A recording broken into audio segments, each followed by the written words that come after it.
We've got Mr. Muyiwa Shobo, a legal practitioner, to give us his perspective on the goings-on. Thank you for coming on today. Yeah, good morning. Thanks for having me. So, were you surprised?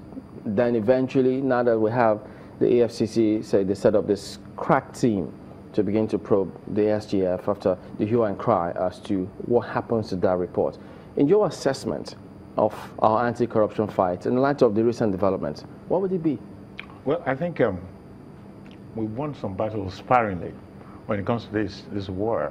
But even the battles that we won, it's not making any dent in the war overall. So we're losing the war on corruption, obviously. I mean, if you look at the events of the past week, it's obvious that we're not making dent. Why do you think we're not making any dent? Well, the minor issue, the issue of the SGF, and so on and so forth. If it takes so long to prosecute these people and bring them to the books, I mean, it does not show. There's no indication out there.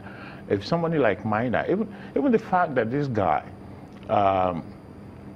was being looked for, he was declared wanted by the EFCC, and let's assume, like the AGF said, that the warrant of arrest has been quashed.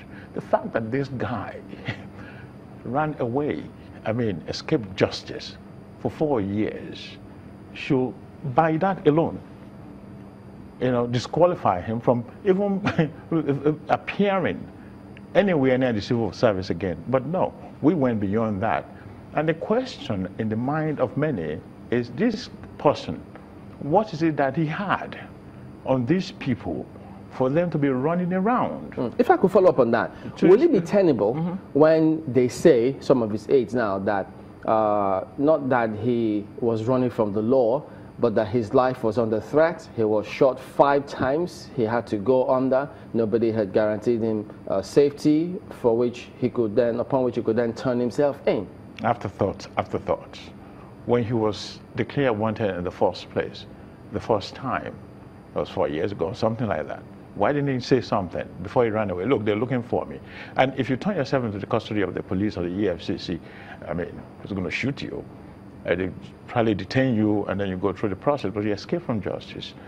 I mean, you escaped from arrest. You went overseas. I don't know where he went. And all of a sudden, he reappears.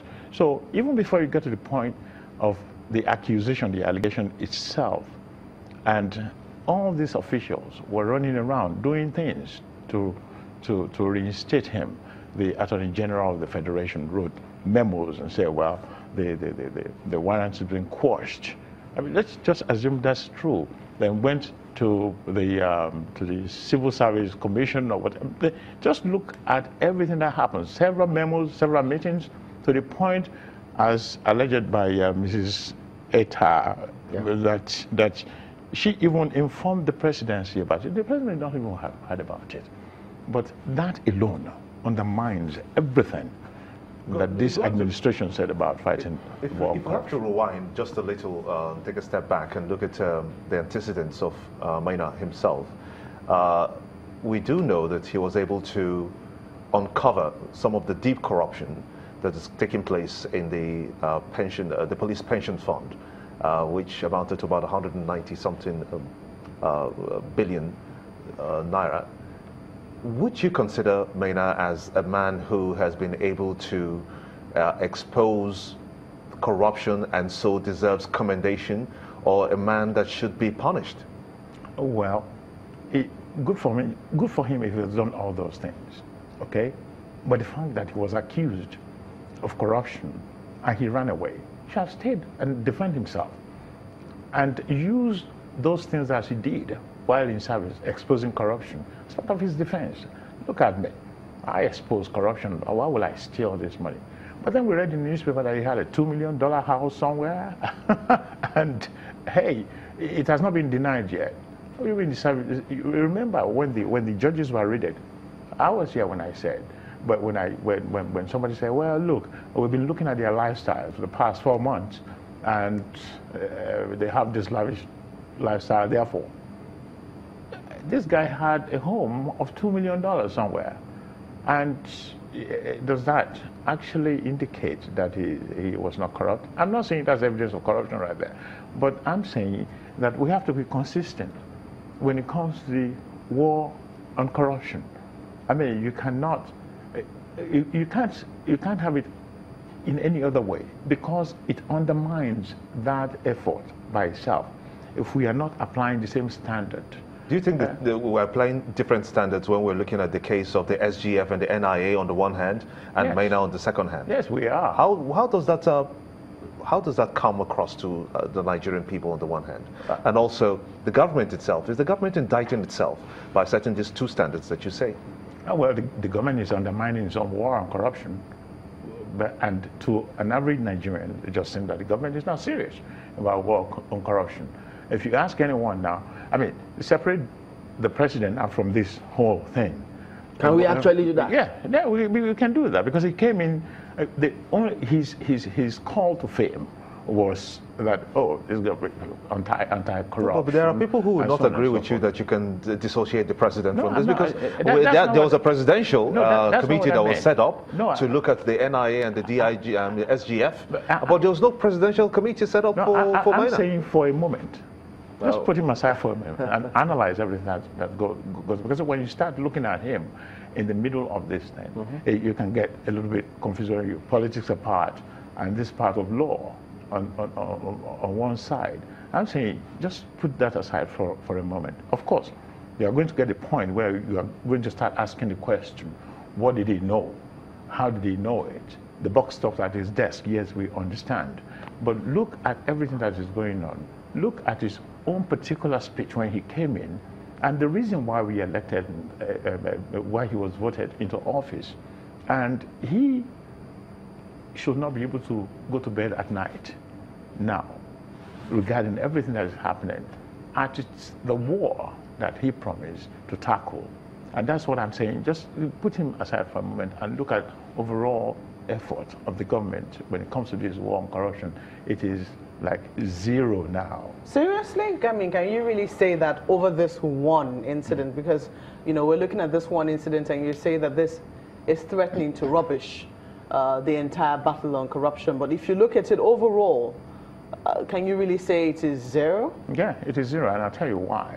Now, if it's happening outside of the government, say, you know, something outside of the, but this is within the executive arm of the government. What can you say about that? This is despite the remedy. I mean, the fact that the president has said, you know, this is you know, despite the orders of the president on this particular matter, it doesn't remedy the situation. No, because one, it came too late.